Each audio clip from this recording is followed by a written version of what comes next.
So we say meditation just briefly for 5 minutes, in and out breath, meditation. We break it down into 2 parts, pacification and introspection. Pacification is samatha part, introspection is vipassana part.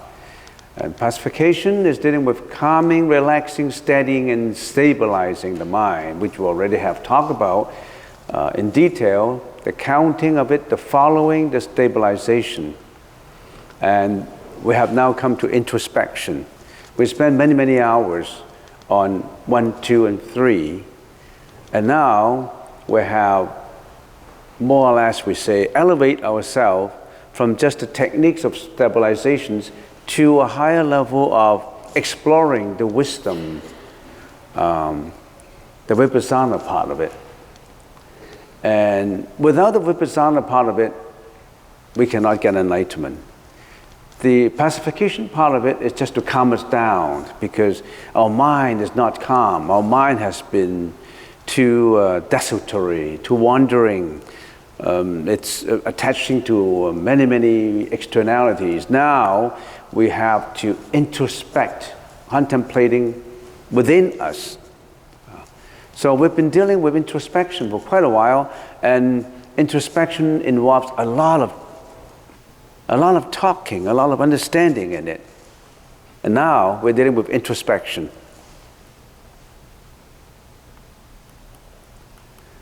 And in introspection, we say, how do we introspect? First of all, we have to have the right introspection. Who is introspecting the subject? What is being introspected? The object.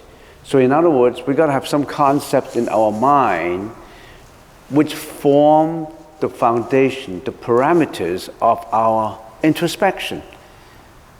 What kind of standard? What is right and what is wrong? What is regarded as wholesome? What is regarded as unwholesome? You have to have some parameters. You have to have some measuring yardsticks to introspect. Because I could have introspected the wrong morality, the wrong thing, right? So the right introspection required 2 parts to it, and this is really important to understand it. The samprajana part means you have to have a clear and right understanding. You must clearly and rightfully understand it with full awareness in the introspection. You cannot be dreaming, you cannot be having a desultory mind or wandering mind or a sluggish mind. You have to have a clear understanding on the subject part of it. On you yourself, you must be willing to introspect.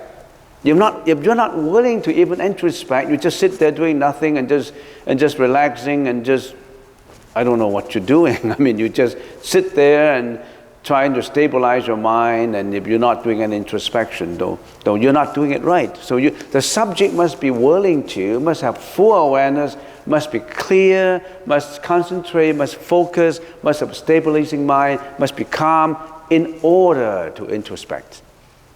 That's the first requirement. And then there's a second issue to it. What's being introspected? What are the concepts involving introspection? The concept of introspection, prajna, is a state of pure consciousness. We use the Sanskrit word prajna, which is wisdom. We need the wisdom to introspect. And this prajna transcends worldly concepts or belief system that might impede perfect wisdom. So in other words, the kind of wisdom that we use must transcend worldly wisdom. Some worldly wisdom or intelligence, much of the intelligence, of the worldly intelligence, could impede, stop perfect wisdom. One of these concepts and beliefs that impede wisdom: lack of morality, sluggishness, not being kind, not compassionate, selfishness, egoistic, you name them. All these impede wisdom. You don't want to get that into your introspection. right? So you need something that transcends all these mental afflictions, transcends ignorance, that transcends hatred, transcends jealousy. Okay, you need that. And you need wisdom that transforms temporal consciousness into the ultimate understanding of the true nature of existence and reality. You're looking for understanding of true existence. Talking about existence, this word is very important. What is existence? Out of all the animals, only human beings try to understand existence. A dog will not try to understand, why do I exist? What's my what wisdom I should have? And because the animals only react to externalities. When they are hungry, they try to eat. When they are hungry and they have nothing to eat, they will hunt. When they're angry, they roar. So out of all beings, only the human beings questions, try to introspect, look for, explore wisdom. The wisdom of it, because they know that I have an existence. Why do I have an existence? Where do I come from? The question, the human beings have the ability, have the wisdom to question it, whereas animals, they don't have the ability, they don't have that kind of wisdom to explore it. So are we not going to value, appreciate that kind of ability and explore into existence? And such understanding is prajna, which leads to enlightenment.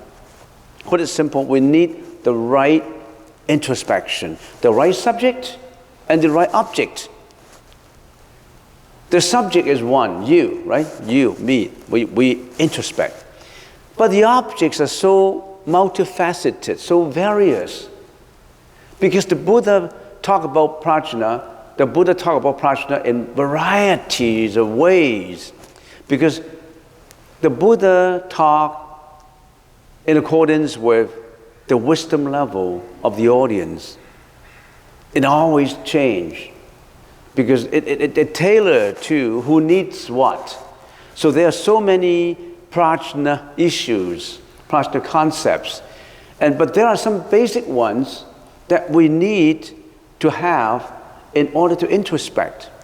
So in other words, the Buddha's been talking about prajna in a variety of ways that even if we exhaust our ability and our lifetime, we may not be able to explore all of it. But we need some very basic ones that would allow us to get into understanding, true understanding. So we need some basic concepts.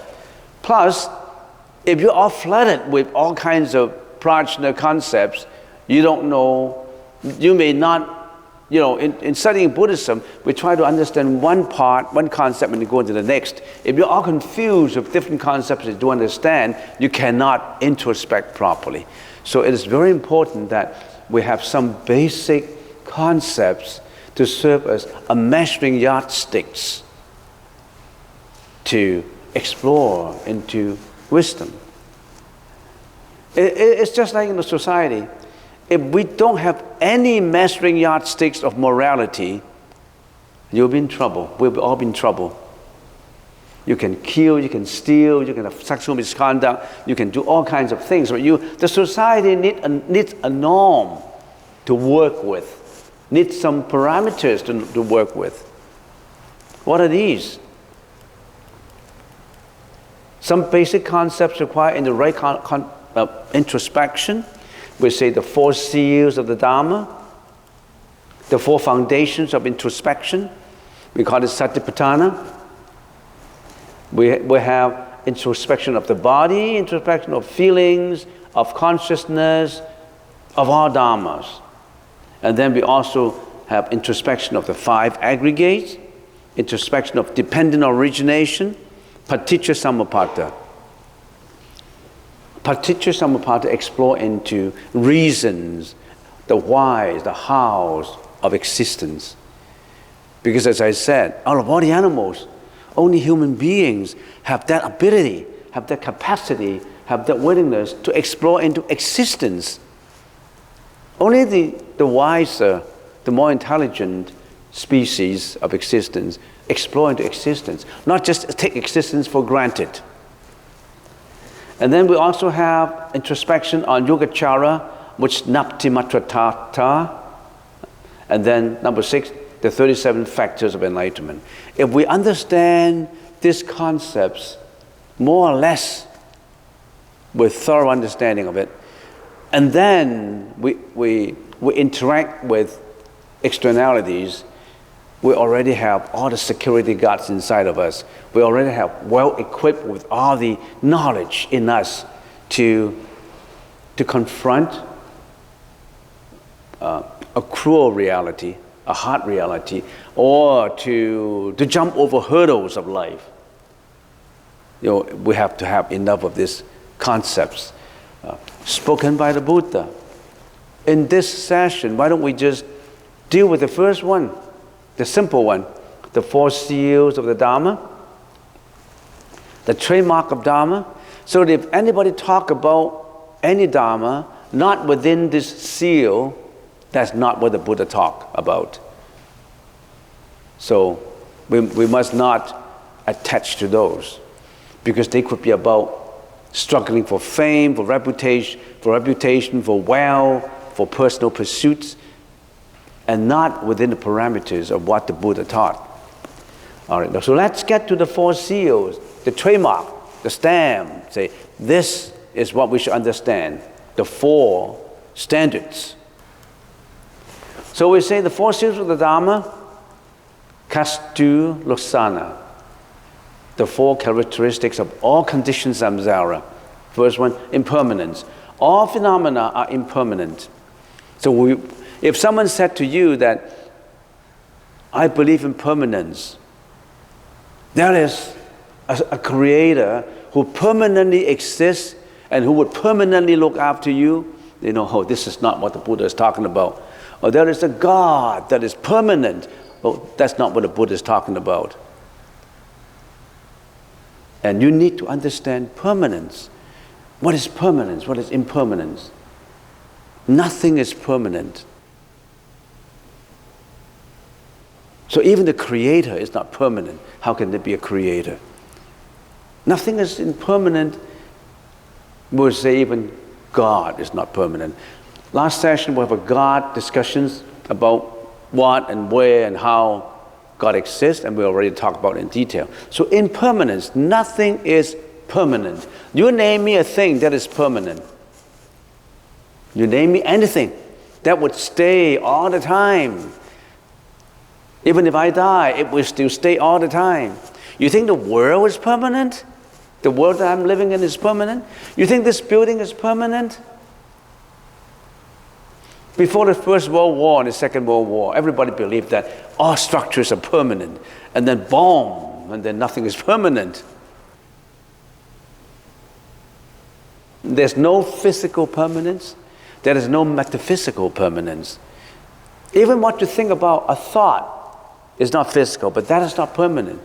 Even a philosophy is not permanent. Even a scientific theory is not permanent. Who discovered gravity? Who initiated gravity? Newton, right? Newton said gravity. When we throw an apple in the air, it drops down. It won't fly up to the air. It would always drop down because of the theory of gravity. It always dropped, right? And then Einstein said, no. Einstein expounded the theory of relativity, not gravity. So gravity is more or less, we wouldn't say opposed by, but more or less argued by, not totally accepted by, an exposition of relativity. So even scientific theory, philosophy, nothing is permanent. So impermanence, we understand it, right? There's no question about impermanence. But a question may come up, because when people go to lectures, they always say, hey, what you're talking about is theoretical. How does it benefit me by knowing impermanence? I know everything is impermanent, so how does it benefit me to get what I want in society. You think about how the theory, or not the theory, the philosophy of impermanence. What does impermanence mean? Impermanence means changeability. Everything changes. Nothing is not changing. The good can change to be bad, and the bad can change to good. The good can be better and the better best. The better could be worse. Everything is changing. So, when everything is changing, there's hope. You don't always bury yourself in depression. I'm always depressed. There is a time when you wake up. There's a time when you're not depressed anymore. There's a time when you're away from the depression. There's always hope. Impermanence gives us hope. If everything is permanent, there's no hope. If good is always good and bad is always bad, so if I'm bad, I will always be bad. So there's no hope. So impermanence gives us hope because it changes. But the most important thing is, how do you change it? How to change it? Towards what position are you going to change it? So that if you're in a very bad situation, I'm going to build up conditions for a good change. I know what is good and what is bad. I want to point towards changing to the good side, changing to the wholesome side. That's the reason why we have all these concepts. So impermanence, I'm not going to deal with it in detail anymore because I talked about it last time too. Second, non-self. And somebody asked a question, what is non-self? Anatman. And in the Pali language is anatta, anatta. All existence is devoid of inherent nature. Inherent nature or inherent existence. Existence, that's a very important word because we all think that we exist. There were some philosophers back in at the beginning of the 19th century and they are called existentialists because they believe that we all exist. The fact is we all exist. We all exist, we go through hardship, we have happiness sometimes, we have sadness sometimes, and all this, democracy or dictatorship, all these things, we're confronted with all that, we just live, we are existing. And existence sometimes is suffering and sometimes it's happiness. Don't explain anything else, just the existing. We are existing. And to think existence is a fact. And then the Buddha said, no. The existentialists point out there's existence. The mistake is in existence. We wrongly believe in existence. There is no existence. Why don't we there's no existence? Because all existence is devoid of inherent reality. That's difficult to understand. What does that mean? All existence is devoid of inherent reality, inherent essence. How do we understand it? How do we approach to understand it? It's difficult to understand what is non-self. And let's get a little bit more detail into it. What is non-self? There's non-self of individual, and there's non-self of all dharmas. Because other than me as an individual, everything is non-self. I am non-self.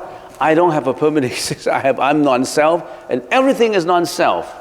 Now let's talk about the individual first. Anatman, there's individual first. 人无我, 法无我. First of all, the individual is composed of the 5 skandhas, the 5 aggregates. An individual is nothing but a combination of the body and mind. You, me, we're a combination of the body and mind. We are composed of the 5 aggregates, the 5 skandhas. What are these 5 skandhas? Let's get a little bit more detail into the 5 skandhas. The 5 skandhas, rupa, that's the first skandha, the body or the form, molecules, the atoms, anything that is solidity, that is anything that has the 7 elements. Form, solidity of it. Everything is solid, right? You can't see through it. It takes up space. Form takes up space. Rupa. Fluidity, the water. Heat, the temperature. Moving, the oscillation, the movement. Space, right? Element of space. If there's no space, how can there be water in the space, temperature, form in the space? And other than that, we also have perception, perceiving form, fluid, heat, moving, space. And then, of course, there's consciousness. These are the 7 elements of rupa. But rupa, basically, it's the form, the aggregates. And of course, there is someone, that is an individual who understands this form. So basically, it's matter, fluid, heat, and what? Air. Air, right? What is air? Say, take the body as an example. What is air? What is moving? What is the oscillation of it? The breath, right? The oxygen, all the air, all the nitrogen, whatever you name it, all the movement inside the body. The air facilitates movement. If a body does not contain air, there's no movement. If there's no movement, we're dead to this air. Heat, if there's no temperature, there is no birth and no existence and no non-existence. So there must be temperature that keeps it going. And how about fluid? Imagine if the body has no water into it. Is it a body anymore? How about solidity?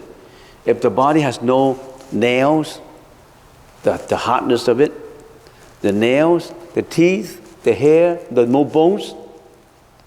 So the body is the combination of all these elements of this solidity, fluidity, temperature, and oscillation, on the movement. And there's space in between this too. And there's also a perception and a consciousness in the brain part of it, the mentality part of it. But basically, that's rupa. The 5 aggregates, first of all, rupa, our body. Considering the individual, the body. Considering the outside of the individual, everything we see, we sense, we perceive is nothing but the 5 elements.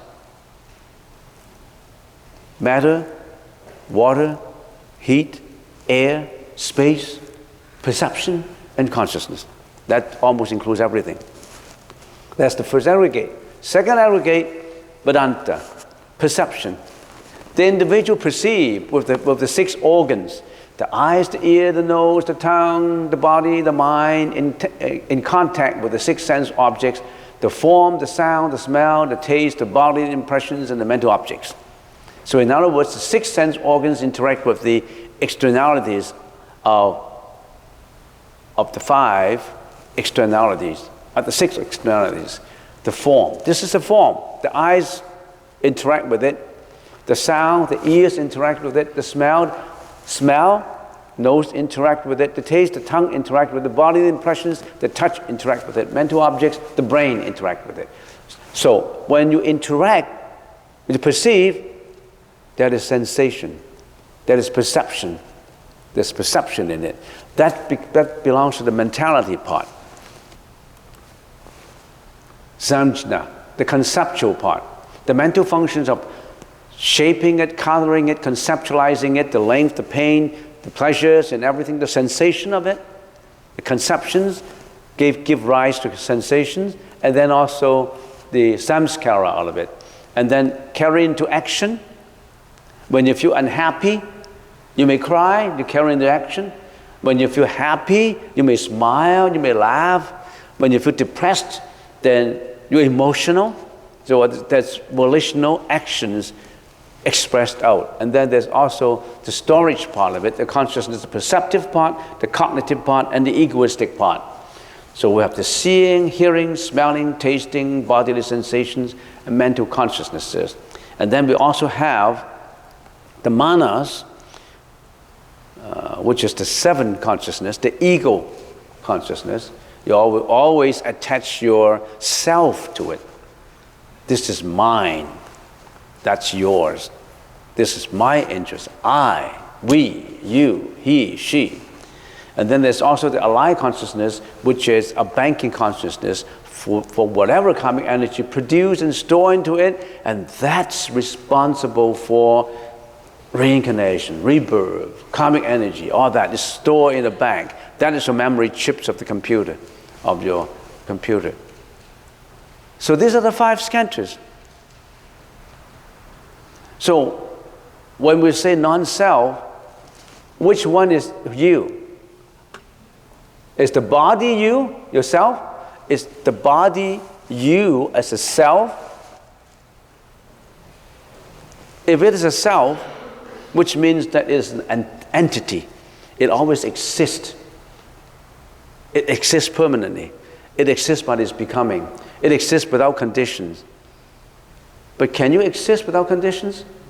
If you have a self, that self, the definition of a self is that's an entity by itself. But we only exist in the form of activities, not in the form of entity. Activities always changes. One action leads to another. We live with activities, but we don't live with an entity. An entity is permanent. An entity is unconditioned. And an entity is always created by its own becoming. But there's no such thing. This body exists on conditions. It has no inherent permanent reality, because this body is going to die. It's like we'll have a string. One end is being born, the other end is death. Birth and death. Birth and death is the same string. It's not a different string, it's the same string. When you're born, you're bound to die. You're bound to die. So that's the same string. But we always recognize being born, and we always lament on dying. When a baby is born, okay, happy birthday, we got a baby. But the baby is destined to die. It does not have a permanent existence. It's devoid of inherent existence. It's devoid of inherent self-nature. It does not have a self. By definition of a self is permanent, a self is non-changing, a self exists all by itself. But no, we exist on conditions. If your mom and dad didn't come together in a certain circumstances and give rise to you, when the biologically speaking, when the spermatozoa is not fusing with the ovum, you're not going to be here. It's because your mom and dad comes together, the conditions fulfill for these young couples come together, and that specific conditions, some conditions will never be right for giving birth to a baby. Then many conditions fulfill, then you become a self. But you don't have a permanent existence. Some people get scared on this. If I don't have an existence, who am I? I don't have an existence. Where am I? We don't have an existence, but we have a alaya consciousness. We have a tainted consciousness, a tainted conglomeration of karmic energy that bring us life after life. And the Buddha said, transform that alaya consciousness into buddhi, into, if we can use that word, eternity.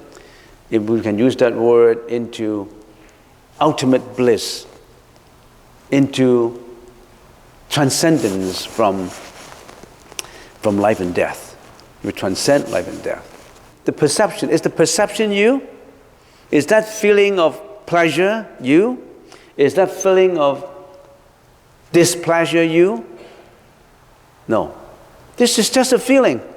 How can you identify yourself as that feeling? The reason why we have depression is, I am depressed. But if you say, this depression is a feeling, I'm going through it, I'm watching it, I'm living with it, it's just a feeling, it's not my real self. But the one who's depressed always identify himself with, I am depressed. It's just your mentality is depressed. You just watch, you just live with the depression. When a person is depressed, he's in the depression. He's not out away from it. It's very difficult to walk out of depression, but you have to know that, okay, this is now a period of depression, but that depression is not me. This is just a feeling of depression. But the depression comes, let it come, and let it go.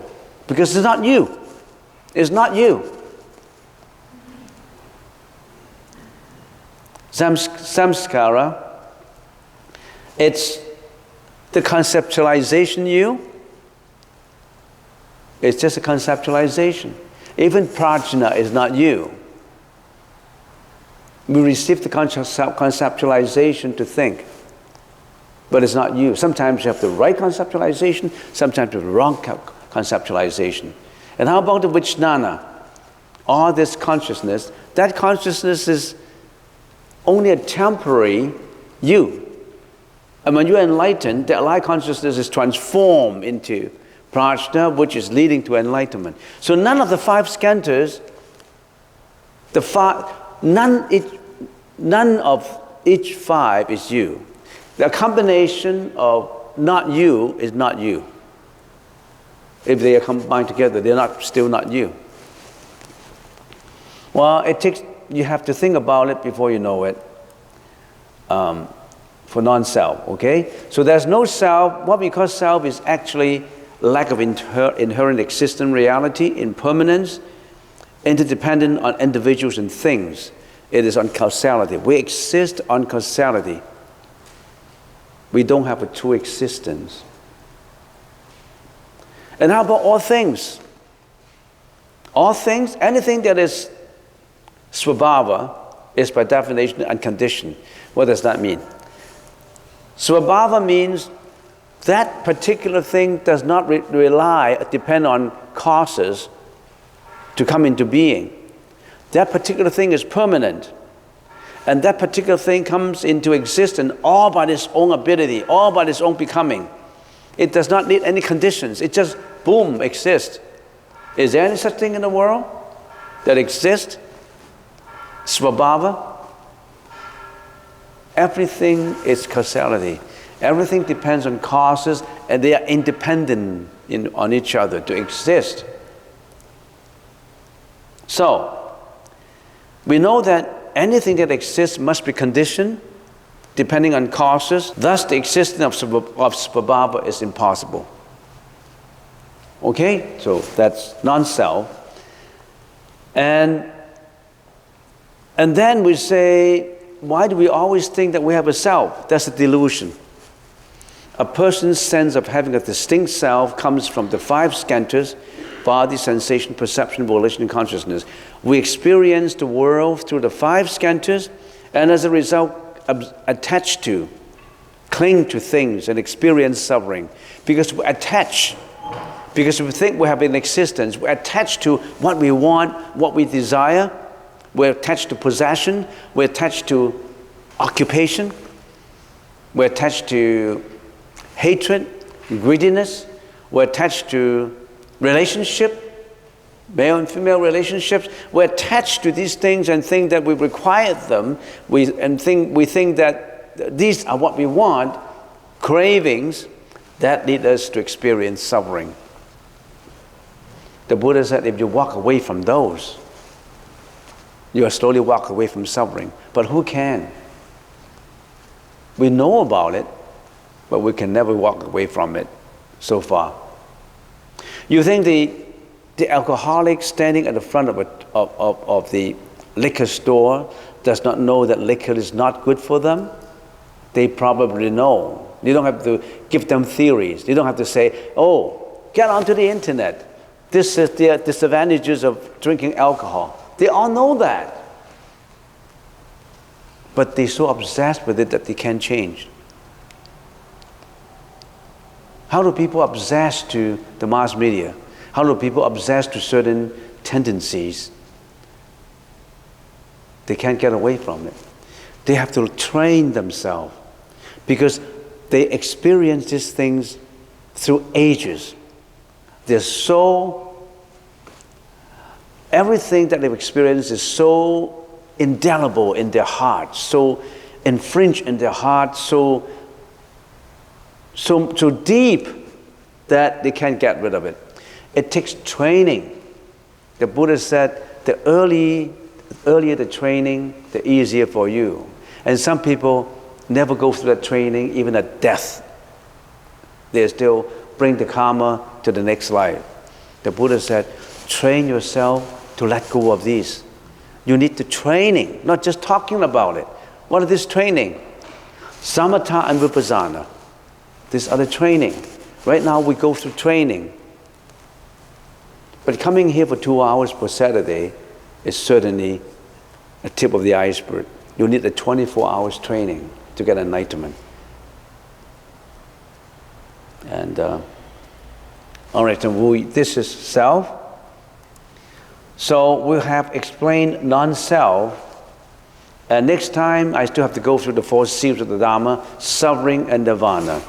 Now that we know the parameters of our introspection, the concepts, we know that nothing is permanent, nothing is self. Don't say, this is me. How come you say to me like that? How come you're hurting me? I heard something that you said I don't like. You are infringing on me. I mean, there's always me, you, he, she. And we can never get away from this cocoon of egoism. You may not notice it. Every word you utter, every thought comes up in you is me, is I. I always consider myself first. Would you consider other people first? No. I want this. I don't want this. Get away. You don't hurt me. Everything is me, I. And can we get rid of this self? The Buddha said, let go of the ego. Let go of the self. We can't even stabilize our mind. Learn to stabilize your mind first, and then you slowly introspect into the parameters of impermanence, into the parameters of non-self. You always have to contemplate impermanence. Always have to contemplate no self. Not just within this 1 hour, when you look at the PowerPoint, oh yeah, impermanence. Oh yeah, non-self. When you walk out, it's not anymore.